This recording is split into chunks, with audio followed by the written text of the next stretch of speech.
next, after those lovely Chardonnays, we have a little battle of the reds. I've brought one of my favorites as well, a wine from Bordeaux.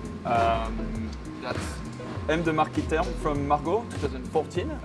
Yeah, tell me what you think. Okay, do you know what varietals are in this besides Cabernet Dominant? Do you Yeah, know so the there's breakdown? a little bit of Merlot for about a little bit, 40%, and there's bits and pieces of Petit Verdot and Cabernet Franc, so typical classic blend from Bordeaux. Basically. It definitely smells really approachable. I'm getting already a lot of like a bit more dried fruits and a lot more notes of just aromatics. There's spice on there. I get a lot of chocolate. Yes, a lot of chocolate so here, you know, it's not as if such big cracking. red fruits. It's more sort of the other bits that you can really get from there.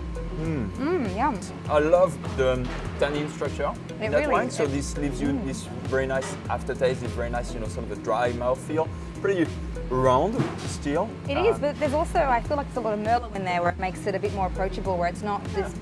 I'm so used to our Aussie Cabernet and Cabernet blends where they're so big and really like there's a lot of sort of dominant fruit and then a lot of dominant structure of tannin that it's really needs a bit of time to settle. But I feel like this has really come together. It's just got lovely it's really approachable. Yeah, it is.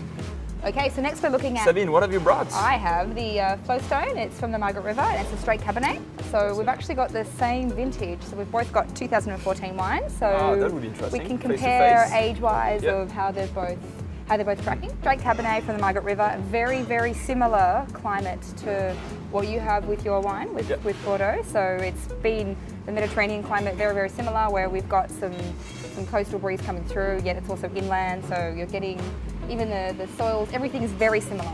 So let's have a look. Fantastic. And see what we've got. Wow. And it does see some oak as well, as yours does. So, beautiful. So charming.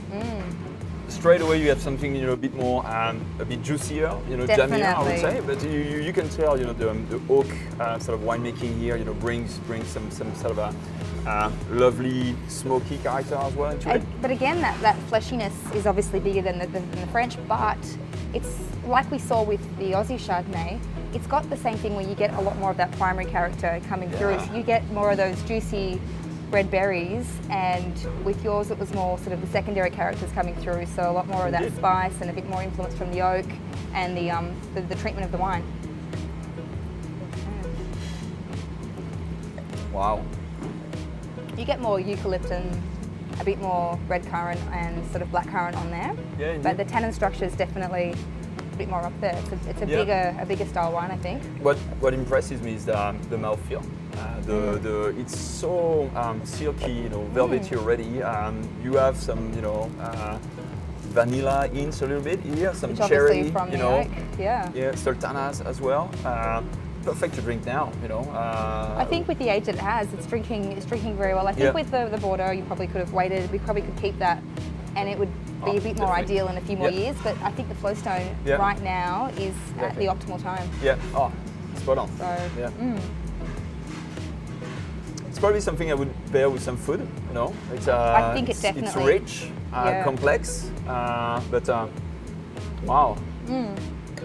It's very elegant.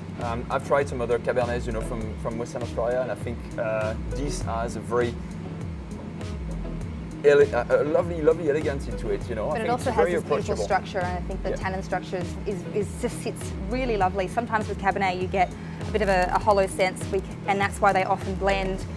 With Bordeaux, they blend Merlot and other grapes in, so it sort of fills the mouthfeel, so there's nothing in the middle. It fills that middle bit. But I think with this wine, it's just perfectly in balance where you don't drop off. It actually is quite open. There's some fantastic winemaking behind that. You know, really careful. It's really well detailed, you know, in terms of wine. So two very, once again, two very different approaches, you know, of Cabernet Sauvignon.